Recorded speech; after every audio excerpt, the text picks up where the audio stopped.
ajo parti, me të gjithë pjesën feudale që kemi në kokë, është e bajraktarit Sali Berisha. Provoj një herë Sali Berisha që të emancipoj dhe të demokratizoj. Dhe zgjodhi Lulin.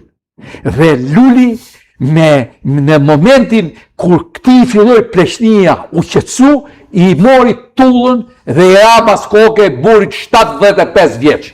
Dhe buri 75 vjeç, që atia hallalë e bovzotit se është malsor, u turn i ngreti pesh prap të gjithë ata që themu në rreshtat e vetë, dhe u bo kryetari Partisë Demokratike dhe ai buhet derisa të ketë frymën se ka marrë asnjëherë pushtetin e ka marrë me vunë asnjëherë se ka marrë Partia Socialiste. Derisa të ketë oblet, mos bëj gallat, më le të flas se kom komshie. Më lejnë tash se nuk du që kur të barojnë zgjedhjet, ju të filloni bëni gallat me te se luftoj me mullita e erës. Unë nuk e kam qef këtë gjë. Me mullin po lufton Saliu, shkretar Partie, i cili mendon se mund të fitoj prap. O motra ime, ai është i fituar edhe është kryetari i Partisë Demokratike.